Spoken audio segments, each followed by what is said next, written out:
E a gente segue tocando o barco aqui no programa. Vamos falar de tênis agora. Vamos conversar com a Bruna Assemani, que é lá da Liga Tênis 10, que é um projeto aí para tentar incentivar o tênis, para ver se a gente descobre novos jogadores como João Fonseca, como Guga, Kirmair e tantos outros que passaram pelo tênis brasileiro, sem falar das nossas meninas, tenistas importantes, grande ícone, a Maria Esther Bueno, que venceu o torneio de Wimbledon, não foi uma vez, foram 2, 3, enfim.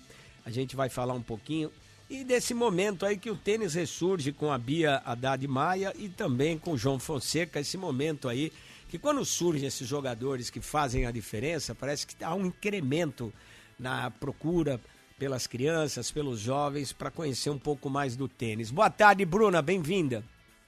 Boa tarde, Fernando, tudo bem? Tudo tranquilo, Bruna, tudo tranquilo. E aí, como é que a gente está vivendo esse furacão João Fonseca e Bia Haddad? A molecada está ficando mais interessada pelo projeto, pelo tênis?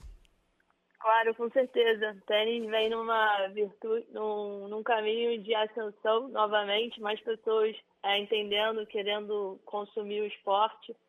E, é claro, João Fonseca, Bia, Luiz Stefani, que acabou de fazer a final de Wimbledon de duplas mistas, vem contribuindo bastante para essa procura e ascensão do esporte.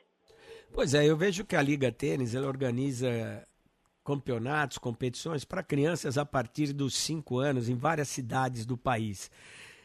Como é que funciona um campeonato de tênis para crianças nessa idade? Uma ótima pergunta. Muitas pessoas têm essa dúvida. Desde 2007, a Federação Internacional de Tênis viu que o esporte estava perdendo muita modalidade, muitos participantes para outras modalidades. Então, eles definiram algumas mudanças na regra também, e principalmente nesse formato de iniciação, como as crianças começam a competir.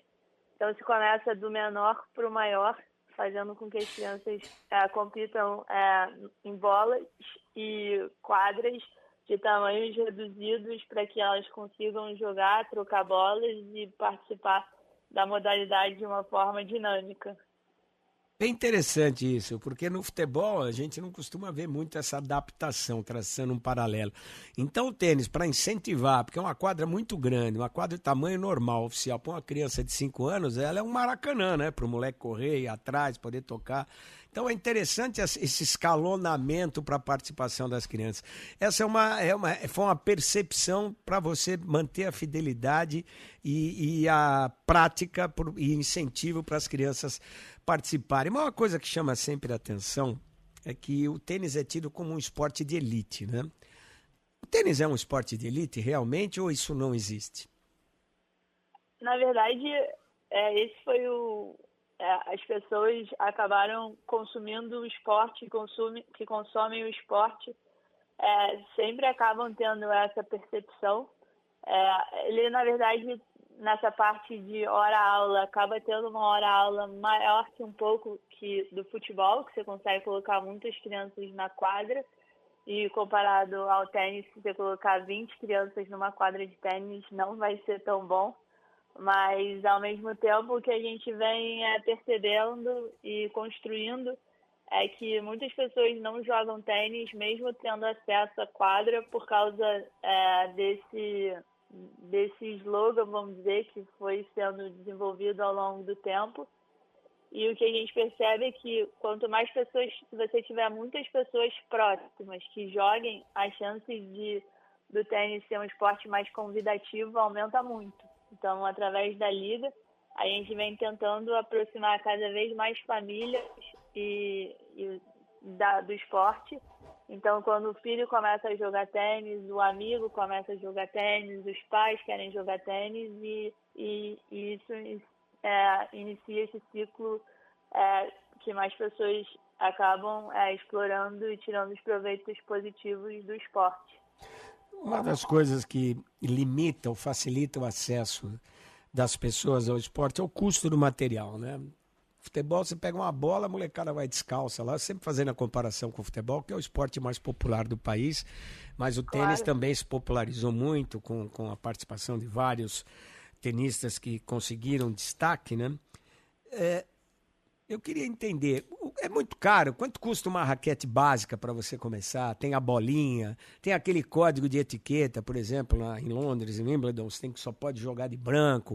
É obrigatório você ter uma vestimenta especial? Isso distancia?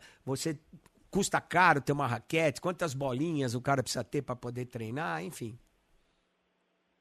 Então, na verdade, essa parte da rotina, né, de você ter que ficar, às vezes, comprando sempre bolas, porque elas acabam se perdendo, isso influencia um pouco. Mas como no mundo do carro, que você pode ter um Fusca ou uma Ferrari, você pode escolher a melhor raquete que se adeque ao seu bolso. Essa parte dos materiais, o ideal é que você use um calçado apropriado para que você não se machuque, mas você pode usar uma vestimenta esportiva, que se você goste, não necessariamente tem essa obrigatoriedade de jogar de branco, como é no Wimbledon agora, mas fora essas 2 semanas do ano, os jogadores profissionais eles podem usar qualquer tipo de cor de roupa, enfim, manga regata, um pouco mais longo que o Rafael Nadal jogava. Então, assim, depende muito do que você consegue orçar de acordo com a sua vida financeira. E nessa parte de raquete, você pode comprar umas qualidades, você pode ter um Fusca ou uma Ferrari. E é isso o esporte também te proporciona.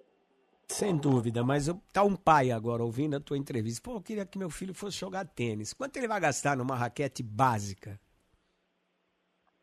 Numa faixa de 300, 500 reais, mais ou menos. E as bolinhas? Aqui no Brasil, elas acabam ficando um pouco mais caras por causa das taxas de importação. Você vai comprar um tubo de bola por 50, 60 reais. E a gente tem, normalmente o tênis é praticado em clubes, né? Clubes que você precisa ser sócio e tal. Existe alguma política governamental ou da Federação de Tênis, da Confederação de Tênis, para ter essas quadras populares, para acesso e tal, ou não? Depende de onde você esteja. Aqui Sim. no Rio você pode jogar no Aterro do Flamengo, na Lagoa. Em São Paulo tem os parques, tem o Ibirapuera com quadras públicas para as pessoas jogarem, praticarem. Tem muitos condomínios hoje que têm quadras de tênis. Muitos projetos sociais já estão em muitas comunidades. Então, mas na verdade a gente sempre cai numa mesma barreira. Se você hoje, por exemplo, mora na Rocinha, no Rio de Janeiro, você pode praticar tênis, porque lá tem o super projeto do Fabiano de Paula, que incentiva as crianças a praticarem tênis.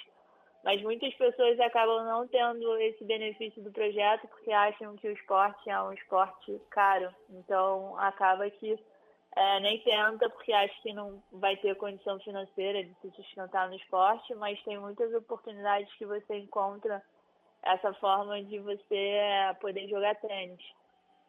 Você que organiza competições e trabalha em prol para a divulgação do tênis, para a massificação do tênis, que eu acho que isso é muito importante, o que nesse momento seria mais importante para fazer, para criar essa oportunidade e pelo menos se aproximar e conhecer um pouco mais o tênis para quem tiver interesse, para a população que queira? O que seria necessário fazer nesse momento? O que eu acredito é que agora, com o alcance que o João Fonseca vem tendo, mais pessoas olham e falam, opa, eu gostaria de experimentar esse esporte. É que as oportunidades que já existem hoje no mercado, vamos dizer assim, ganham uma escala maior para que mais pessoas tenham acesso. Porque hoje não são as faltas de oportunidades que não deixam as pessoas jogarem tênis, e sim as pessoas verem que essas oportunidades existem e que elas podem se beneficiar através do esporte. Que a gente pode, eu acho que uma grande batalha que o tênis vai ter que desenvolver justamente é uma batalha de comunicação, porque tem essa relação, esse mito que é o tênis, é um esporte de elite, que ele é distante da sociedade, distante da maioria da população, de quem não tem acesso, de quem não tem dinheiro.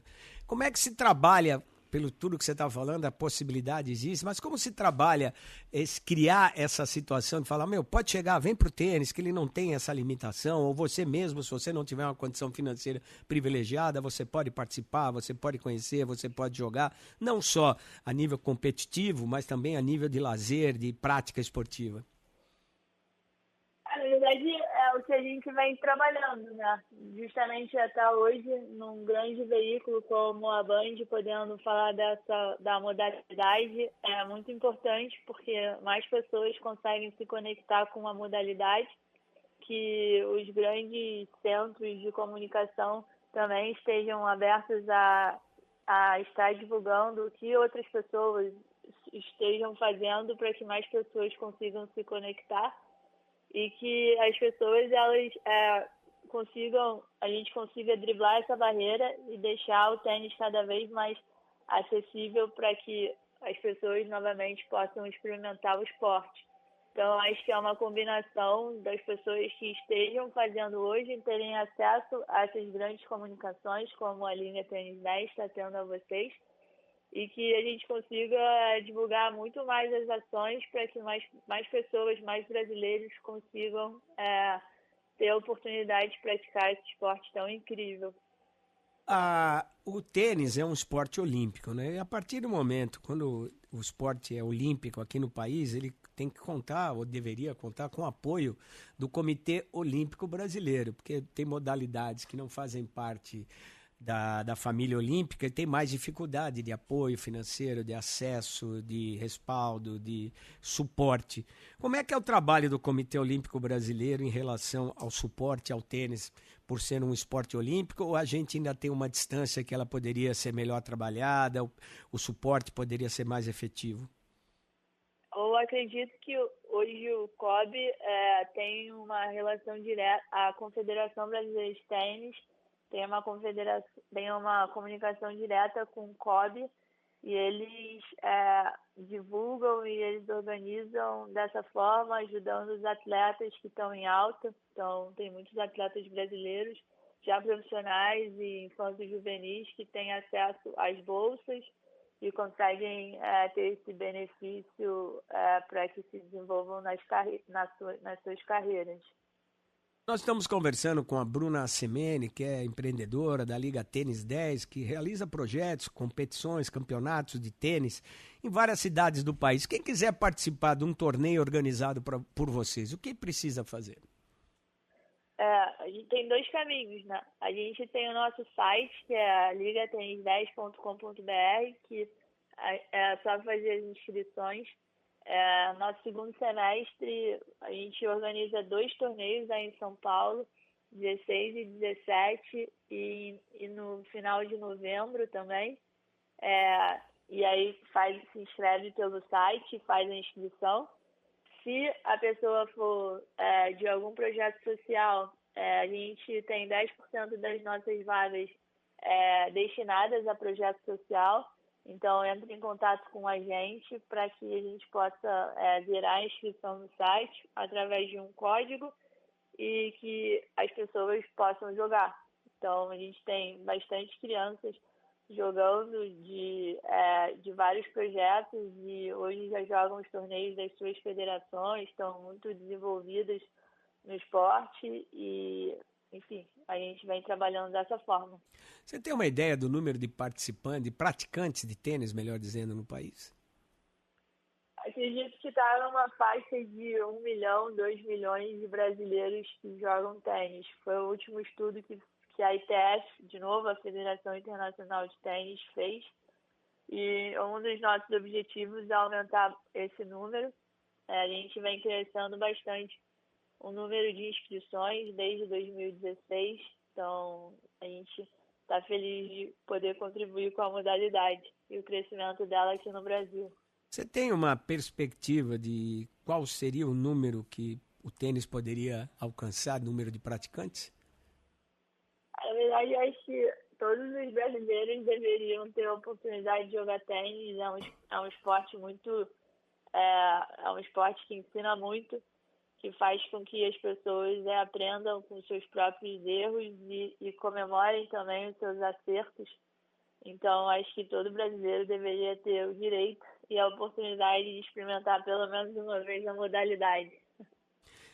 Quem quer começar a jogar tênis hoje, o que tem que fazer? Procurar alguma escolinha que consiga fazer isso na sua cidade, e a partir daí os professores e as pessoas próximas vão estar seguras para dar continuidade no desenvolvimento dessas crianças no esporte. É uma coisa interessante que o tênis ele não tem uma faixa etária definida. Como eu vi aqui, vocês começam com campeonatos para crianças de 5 anos e a gente vê senhores de 70, 60, 80 anos praticando tênis, né? Esse espectro tão amplo do tênis, acho que é um ponto fundamental e um ponto de força aí, né? Exatamente. Tênis é um esporte, um dos esportes que tem uma longevidade de vida muito grande. Tem muitas pessoas idosas hoje jogando tênis. Tem vários estudos que mostram a importância dos esportes de raquete para esse processo de desenvolvimento, porque quando você está andando pela quadra, você tem que se organizar nessa parte espacial, fazer uma leitura da bola. Então, são muitos pontos que você tem que estar atento ao mesmo tempo, e isso desenvolve muito o seu cérebro, e com isso deixa seu corpo sempre ativo. Além de, claro, você estar fazendo uma atividade física que faz com que você tenha uma qualidade de vida melhor. É interessante que existem variações, né, de jogar com raquete. Você está falando de paddle, badminton, beach tênis, e por aí vai, né? O tênis, ele criaram essas variações, né, da bolinha raquete. Sim.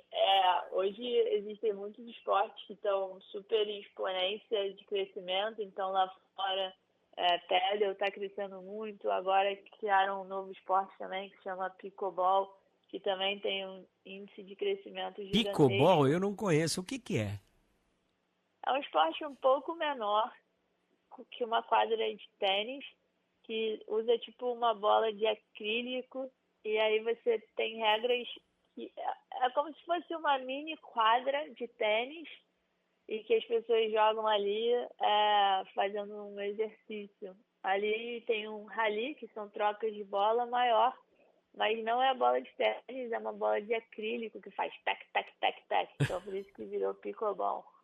Eu esqueci de colocar aí também o squash, né? Que é uma outra variante de raquete e bola, né? Isso são aliados do tênis ou são concorrentes do tênis? Acredito que todo esporte soma, né? Mas cada esporte tem sua peculiaridade. Então, se você, por exemplo, vai jogar squash e seu esporte foi o tênis, as chances de você talvez machucar o outro parceiro é enorme, porque você faz um movimento muito amplo. No squash, o movimento é um pouco mais curto. Então, você tem que estar fazendo aulas de um esporte. Jogar um esporte de raquete não significa que você vai ser bom em outro. Então, é como se usam raquete, mas as regras e o formato são bem diferentes. Mas acho que Até mesmo... Pois não, desculpe. O beach tênis, que você fala que é tênis, tem uma contagem um pouco diferente. A bola não pode ficar na areia, né? Óbvio. Mas, assim, são esportes raquetes mais diferentes. Legal. Eu queria agradecer demais a Bruna Semani, que é empreendedora, essa Liga Tênis. A gente está vivendo esse momento, mais uma vez, de euforia com o tênis brasileiro, que sempre teve os seus expoentes, seus representantes, mas a gente vive de barrigadas, como a gente fala no jornalismo.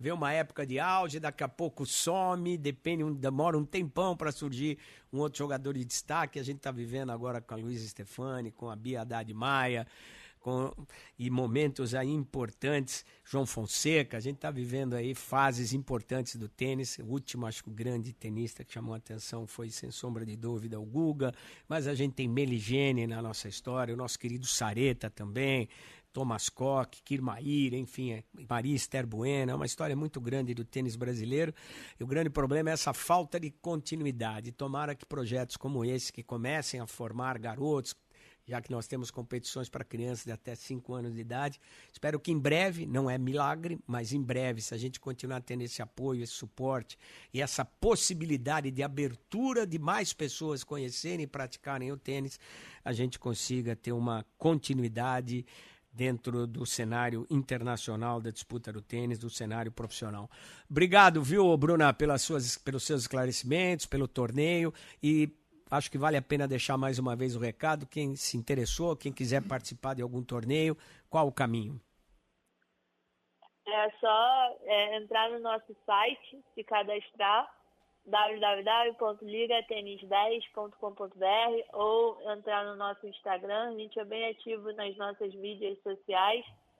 Fernando, obrigado pelo espaço. É muito legal poder falar sobre tênis. Espero que vocês tenham gostado aí do nosso papo, e que a gente possa ajudar o esporte a crescer e prosperar ainda mais aqui no Brasil.